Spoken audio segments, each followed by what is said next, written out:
Hello friends, माझ्या YouTube चॅनलमध्ये आपल्या सर्वांचे मनपूर्वक स्वागत. आजच्या व्हिडिओमध्ये आपण बघणार आहोत सेंटेन्स अँड इट्स पार्ट्स. आता वाक्य म्हणजे काय, वाक्य कसं बनतं, वाक्यामध्ये कुठले कुठले पार्ट्स असतात ते आज आपण बघणार आहोत. आता वाक्य म्हणजे काय असतं तर अर्थपूर्ण शब्दांचा समूह असतो. पण अर्थपूर्ण कसा, क्रमाने, क्रम असला पाहिजे.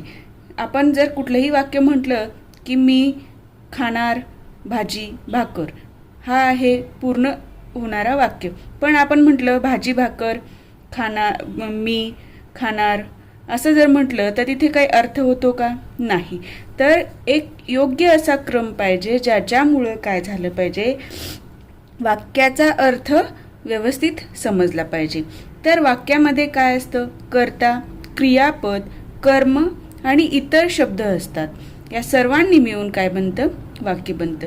तर महत्त्वाचं काय आहे वाक्यामध्ये, कर्ता ज्याला इंग्रजीमध्ये म्हणतात सब्जेक्ट आणि क्रियापद, हे दोन महत्त्वाचे भाग आहेत. क्रियापदाला आपण वर्ब म्हणतो, बरोबर आहे. आता खाली बघा, 3 वाक्य लिहिलेले आहेत मी. I love my country. ठीक आहे. आता इथे कर्ता कोण आहे, आय आहे. क्रियापद काय आहे, लव आहे. माय कंट्री काय आहे, इथे याच्यातून काय लक्षात येतं का, कर्ता आहे का क्रियापद आहे, नाही. तर इथं काय आहे, हे कर्म आहे. आपण माझ्या देशावर प्रेम आहे असं जे म्हणतो आपण, त्याच्यामध्ये कर्ता कोण आहे, डोर ऑफ ॲक्शन, म्हणजे जो क्रिया करणार आहे, जो देशावर प्रेम करतो तो कोण, मी. लक्षात आलं. म्हणून इथे डोर ऑफ ॲक्शनला काय म्हणतात, कर्ता म्हणतात. आता इथे बघा, चिल्ड्रन लव टॉईज. आता इथे वाक्याचा अर्थ लक्षात येतो की मुलांना खेळणी आवडतात. पण हेच जर आपण असं लिहिलं, लव चिल्ड्रन टॉईज, या शब्दांच्या समूहातून काही आपल्याला अर्थ व्यक्त होतो का, नाही. तर हा अर्थ व्यक्त कशातनं होतो, चिल्ड्रन लव टॉईज, म्हणजे क्रमाने आला पाहिजे.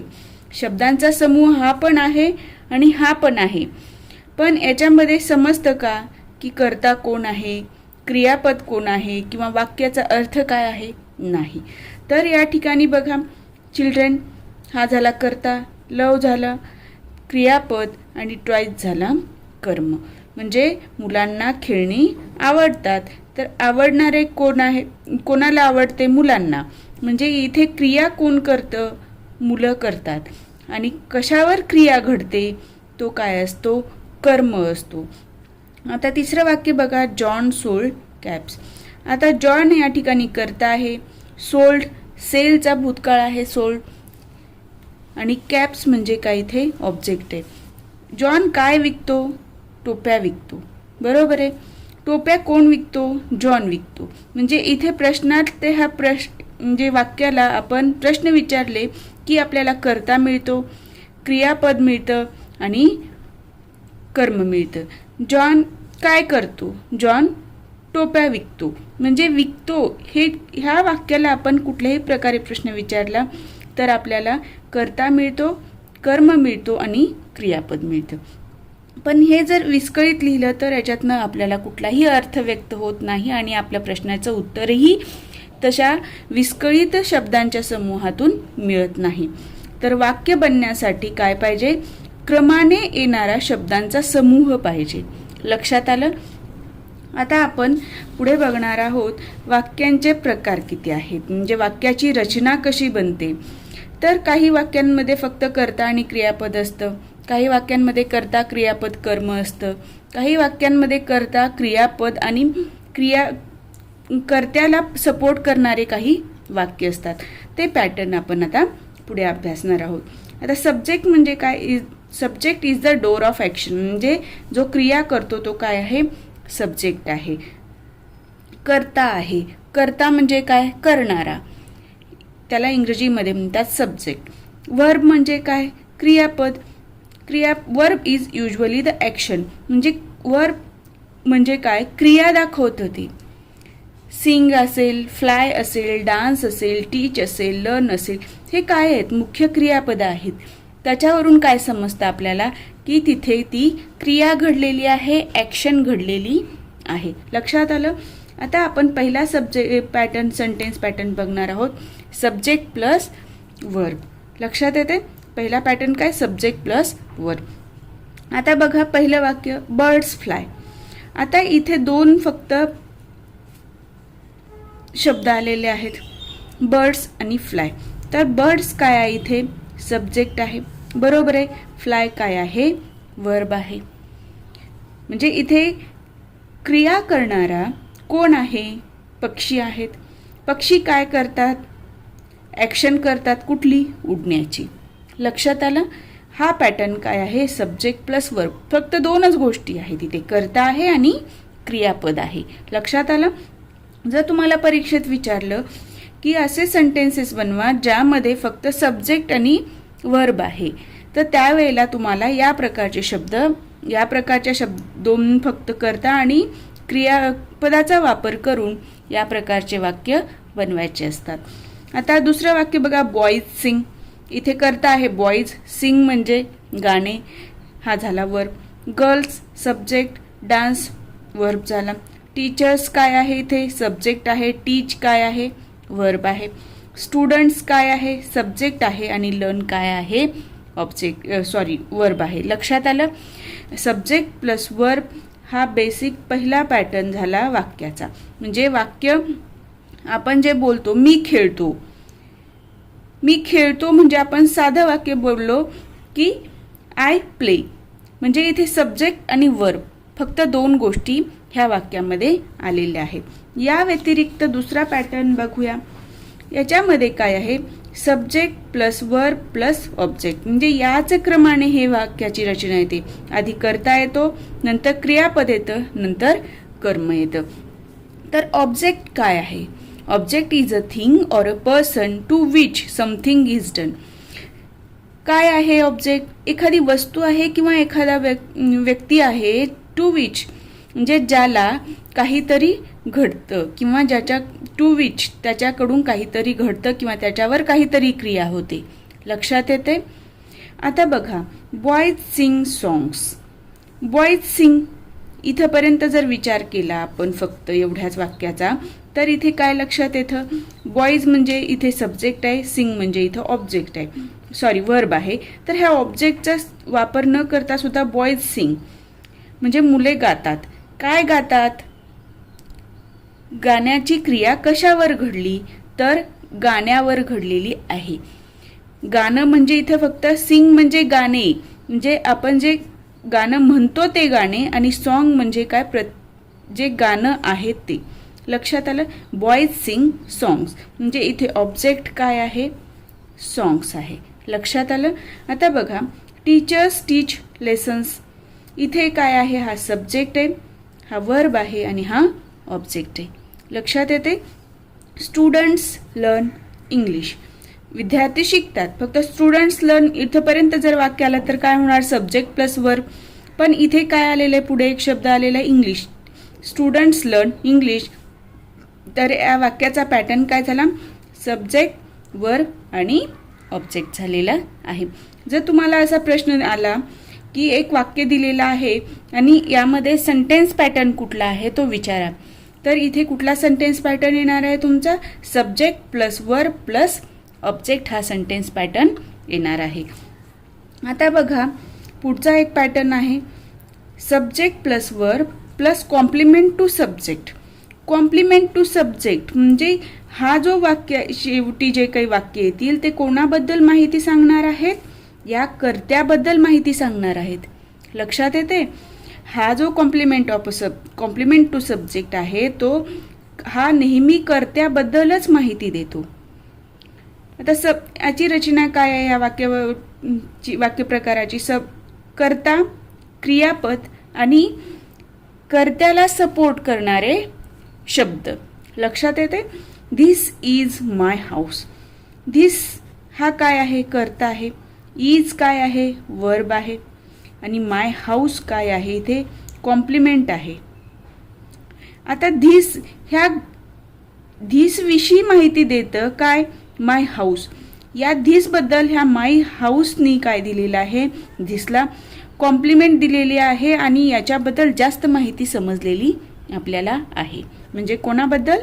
कर्त्याबद्दल. आता दे आर माय फ्रेंड्स, दे आहे इथे सब्जेक्ट, आर आहे वर्ब आणि माय फ्रेंड्स हा ऑब्जेक्ट होतो का? नाही. याच्यावर क्रिया होते का कुठली? नाही. ऑब्जेक्ट म्हणजे काय आहे? तर ज्याच्यावर काय होते? क्रिया घडते. पण इथे हा माय फ्रेंड्स म्हणजे ह्या दे विषयी माहिती सांगतो. लक्षात येतंय? या कर्त्याविषयी माहिती सांगतो. दे कोण आहेत? दे कोण आहेत? माय फ्रेंड्स. लक्षात आलं? तर हा कॉम्प्लिमेंट टू सब्जेक्ट काय करतो? नेहमी सब्जेक्टबद्दल, कर्त्याबद्दल जास्त सपोर्टिव्ह वाक्य बनवतो आणि या कर्त्याबद्दल जास्तीची माहिती सांगतो. आता आपल्याला दे आर वरून काही लक्षात आलं असतं का? नाही. तर दे आर माय फ्रेंड्स म्हणजे याच्यावरून लक्षात आलं की ते त्याचे मित्र आहेत. ते आहेत, दे आर, याच्यावरून काहीच लक्षात येत नाही. म्हणजे हा कर्त्याविषयी जास्त माहिती देतो. Complement to subject. It is your book. It हा इथे सब्जेक्ट आहे, इज हा मेन वर्ब आहे आणि युअर बुक म्हणजे ह्या इट विषयी काय देतो? हा जास्तीची माहिती देतो. कॉम्प्लिमेंट टू सब्जेक्ट इथे काय आहे? Your book. लक्षात आलं? हे आपल्याला 3 सेंटेन्स पॅटर्न आहेत आणि या 3 सेंटेन्स पॅटर्नवर आपल्याला क्वेश्चन्स कसे येतात ते आपण बघूया. आतापर्यंत आपण काय शिकलो? Sentence pattern 3, subject plus verb, subject plus verb plus object. तिसरा पॅटर्न आहे subject plus verb plus complement to subject. ठीक आहे. आता बघा, subject plus verb I play हे वाक्य येऊ शकतं. Subject plus verb plus object I play cricket म्हणजे इथे वर्ब काय आहे? प्ले आहे आणि क्रिकेट काय आहे? ऑब्जेक्ट आहे, कारण क्रिकेटवर खेळण्याची क्रिया घडली. ठीक आहे.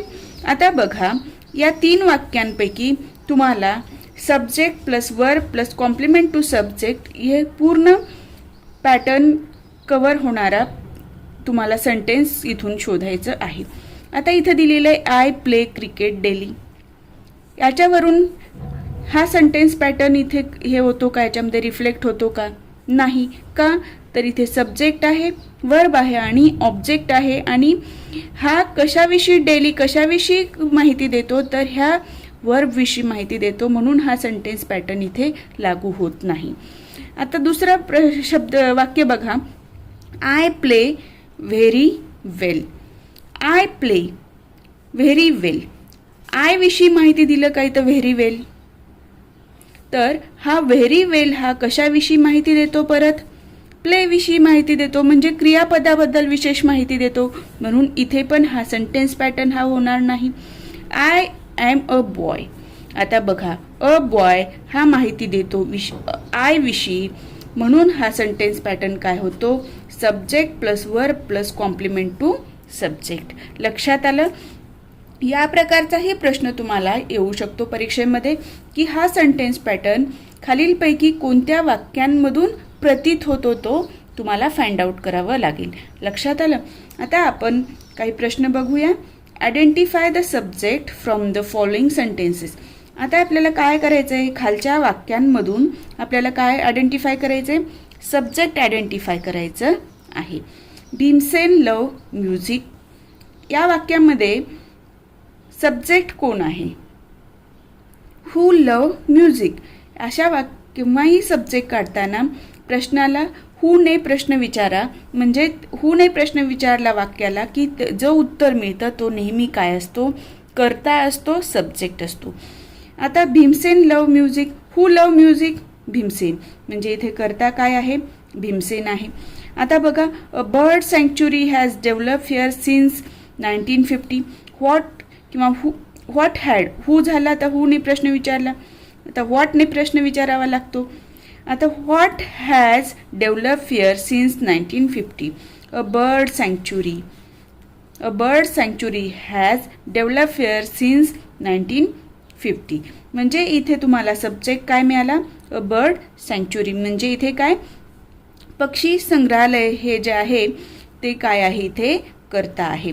This cycle repeats herself day after day. आता इथे कर्ता काय आहे? What repeats herself? Day after day, म्हणजे या वाक्याला आपण कशाने प्रश्न विचारला, व्हॉटनी, तर आपल्याला काय मिळालं उत्तर, धिस सायकल, म्हणजे हा इथे काय झाला, सब्जेक्ट झाला. बरोबर आहे. आता चौथं वाक्य बघा, mother was busying herself in the kitchen. Who was busying herself in the kitchen, mother. बरोबर आहे. म्हणजे आतापर्यंत आपण जे वाक्य बघितलो तेव्हा त्या वाक्यांना आपण हू आणि व्हॉटने प्रश्न विचारला की जे उत्तर मिळतं ते नेहमी काय आहे, इथे सब्जेक्ट आहे, कर्ता आहे. लक्षात येते. द चिल्ड्रन कुड नॉट बिलीव्ह इट. हू कुड not believe it, the children. म्हणजे इथे सब्जेक्ट काय झाला, द चिल्ड्रन. म्हणजे तुम्हाला एक सोपी मेथड सांगितली मी की वाक्याला हू किंवा व्हॉटने प्रश्न विचारल्यानंतर जे उत्तर मिळतं ते काय असतो, कर्ता असतो. आणि जर याही उपर तुम्हाला समजलं नसेल तर वाक्याच्या सुरुवातीला जे शब्द येतात ते नेहमी वाक्यामध्ये कर्ताच असतात. का, तर वाक्याची रचनाच अशी आहे. प्रत्येक वाक्य बघितलं पॅटर्न, सब्जेक्ट प्लस वर्ब. बरोबर आहे. Subject plus verb plus object, subject plus verb plus complement to subject, असंच आहे ना. तर आता बघा इथे पण सुरुवातीला काही या प्रकारे क्रमाने येणारा शब्दांचा समूह म्हणजे वाक्य म्हटलंय आपण. पण तो क्रमाने येणारा कसं, तर अर्थपूर्ण असला पाहिजे. तर नेहमी प्रत्येक पॅटर्नमध्ये सब्जेक्ट हा कसा आहे, सुरुवातीलाच आहे. लक्षात येते. त्यामुळे जर तुम्हाला लक्षात आलं नाही आतापर्यंत काय सांगितलं तरी तुम्हाला ह्याच्यावरून लक्षात येईल की नेहमी वाक्यामध्ये सुरुवातीला कर्ता असतो. तर तुम्ही यावरूनही इथे काय करू शकता, वाक्यातला कर्ता आयडेंटिफाय करू शकता. लक्षात आलं. आता आपण पुढचा प्रश्न बघूया. आता काही वेळेला सब्जेक्ट झालं फाइंड आउट करून, तर असाही प्रश्न येऊ शकतो, find out object from the following sentences. Object, आता सेंटेन्स पॅटर्न आपण बघितले तर subject plus verb, subject plus verb plus object, subject plus verb plus complement to subject असं दिलेलं होतं. ठीक आहे, हे वाक्य पॅटर्न आहेत. म्हणजे इथे ऑब्जेक्ट कुठे येतो, शेवटी येतो. कॉम्प्लिमेंट टू सब्जेक्ट कधी येतं, शेवटी येतं. म्हणजे तुम्हाला ऑब्जेक्ट इथे वाक्याच्या सुरुवातीला मिळणार आहे का, नाही. जर लक्षात आलं नाही तर जेव्हा वर्ब म्हणजे ह्या बघा ऑब्जेक्ट कधी आहे, नेहमी क्रियापदाच्या नंतर आहे. आणि आपल्याला क्रियापद माहिती असतात.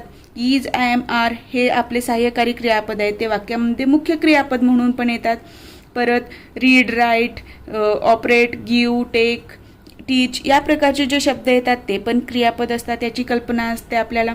म्हणजे एवढं माहिती असेल तर त्याच्या पुढे जो शब्द येतो तो आपल्याला काय ऑब्जेक्ट कन्सिडर करायचा आहे, जर काहीच लक्षात येत नसेल तर. आता बघा, find out object from the following sentence. The workers operate different machines. The workers operate, आता इथे काय, हा सब्जेक्ट आहे, हा वर्ब आहे आणि डिफरंट मशीन्स. आता इथे मशीन्स काय आहे, ऑब्जेक्ट आहे. हा डिफरंट काय सांगतो, ह्या मशीनविषयी माहिती सांगतो जास्त. म्हणजे इथे ऑब्जेक्ट काय झाला, डिफरंट मशीन्सचा. आता बघा, my parents give me a present on my birthday. My parents हा काय झाला, सब्जेक्ट झाला. गिव्ह काय आहे, इथे वर्ब आहे. मी आणि अ प्रेझेंट ऑन माय बर्थडे हा काय आहे, याच्यामध्ये एक्स्ट्रा आलेले शब्द आहेत जे प्रेझेंटबद्दल काय देतात, माहिती जास्त देतात. ठीक आहे. आता इथे दोन ऑब्जेक्ट आहेत, मी आणि अ प्रेझेंट. म्हणजे तुम्ही या ठिकाणी या दोन्हीपैकी कुठलाही एक ऑब्जेक्ट लिहिला तरी चालतं. हा जो आहे तो इनडायरेक्ट ऑब्जेक्ट असतो आणि अ प्रेझेंट काय आहे, हा डायरेक्ट ऑब्जेक्ट आहे. लक्षात आलं. जर या प्रकारचं वाक्य परीक्षेत आलं तर तुम्ही कन्फ्यूज व्हायची गरज नाही. माय पॅरेंट गिव्ह मी, माझ्या पालकांनी मला दिलं. काय दिलं, अ प्रेझेंट. म्हणजे इथे प्रत्यक्ष क्रिया काय होते, प्रेझेंटवर होते. आणि इनडायरेक्ट म्हणजे इनडायरेक्ट क्रिया कोणावर होते, तुमच्यावर होते किंवा माझ्यावर होते, मीवर होते. लक्षात आलं. त्याच्यामुळं हा इनडायरेक्ट ऑब्जेक्ट आहे आणि ज्याच्यावर प्रत्यक्ष क्रिया घडते तो काय असतो, डायरेक्ट ऑब्जेक्ट असतो. अशा प्रकारचा प्रश्न आला तर याच्यामध्ये दोन ऑब्जेक्ट असतात, हे लक्षात ठेवा. We read detective novels. आता इथे रीड काय आहे, वर्ब आहे. वर्बच्या आधी काय असतो? सब्जेक्ट असतो आणि नंतर काय असतो? ऑब्जेक्ट असतो. आता इथे डिटेक्टिव्ह नॉवेल्स हा काय झालेला आहे? ऑब्जेक्ट झालेला आहे. लक्षात येते? आता बघा, माय ग्रँडमदर सोल्ड द हाऊस. आता इथे क्रियापद काय आहे? सोल्ड. सेलचं भूतकाळ सोल्ड, बरोबर आहे. माय ग्रँडमदर काय आहे? सब्जेक्ट आहे आणि द हाऊस काय आहे? इथे ऑब्जेक्ट आहे. लक्षात आलं? म्हणजे या पद्धतीनेही तुम्ही प्रश्न सोडवू शकता की तुम्हाला फक्त बघायचंय वाक्यामध्ये की वर्ब कुठे आहे, वर्बच्या आधी काय येतं? सब्जेक्ट आणि नंतर काय येतं? ऑब्जेक्ट. लक्षात आलं? म्हणजे इथे सोल्ड, इथे क्रिया कोणावर घडली? घर विकण्यावर घडलेली आहे. नेहमी आधी वाक्याला विचारायचं की क्रिया कोणावर घडली? क्रिया ज्याच्यावर घडली तो काय असतो? ऑब्जेक्ट असतो. आणि क्रिया करणारा कोण असतो? सब्जेक्ट असतो, कर्ता असतो. म्हणून तर त्याला कर्ता म्हणतात. तो करून आणतो. आणि वर्ब काय आहे? प्रत्यक्ष क्रिया घडणे म्हणजे वर्ब आहे. ज्याच्यावर क्रिया घडली तो काय आहे? ऑब्जेक्ट आहे, कर्म आहे. लक्षात आलं? आता बघा, टीचर्स टीच लेसन्स. आता या वाक्यामध्ये टीचर्स टीच. आता टीचर्स काय आहे? इथे सब्जेक्ट आहे. टीच काय आहे? वर्ब आहे. आणि लेसन्स काय आहे? ऑब्जेक्ट आहे. लक्षात आलं? या पद्धतीचे प्रश्न तुम्हाला परीक्षेमध्ये येतील. याच्यावर एकतर ऑब्जेक्टिव्ह प्रश्न तुम्हाला येऊ शकतो किंवा तुम्हाला प्रश्न दिलेले असतील आणि त्याच्यामध्ये सांगितलेलं असेल की फाइंड आउट, एक वाक्य दिलेलं आहे त्याच्यामध्ये असं येऊ शकेल की तुम्हाला या वाक्यामध्ये, आता समजा वी रीड डिटेक्टिव्ह नॉवेल्स, हा एक वाक्य दिलं आणि तुम्हाला सांगितलेलं की याच्यामध्ये सब्जेक्ट काय आहे, वर्ब काय आहे आणि ऑब्जेक्ट काय आहे, तुम्हाला फाइंड आउट करून लिहा. तर त्यावेळेला तुम्हाला सब्जेक्टच्या पुढे वी लिहा असं लिहायचं. सब्जेक्ट काय आहे ह्या वाक्यामध्ये? आता सब्जेक्ट येणार वी, वर्ब येणार रीड आणि ऑब्जेक्ट काय येईल? Detective novels. लक्षात आलं? डिटेक्टिव्ह नॉवेल्स म्हणजे इथे नॉवेल्स असतात पण नॉवेल्सचे जे वेगवेगळे प्रकार असतात त्यापैकी हा डिटेक्टिव्ह नॉवेल हा काय आहे? एक प्रकार आहे. त्यामुळे फक्त नॉवेल्स लिहायचं नाही तर डिटेक्टिव्ह नॉवेल्स लिहायचं आहे. या पद्धतीने तुम्हाला तिथे उत्तर लिहायचं आहे. लक्षात आलं? आज आपण इथेच थांबूया. या पुढचा पार्ट आपण नेक्स्ट व्हिडिओमध्ये कंटिन्यू करूया. जर तुम्हाला माझा हा व्हिडिओ आवडला असेल तर व्हिडिओला लाईक करा. चॅनलवर नवीन असाल तर चॅनलला सबस्क्राईब करायला विसरू नका.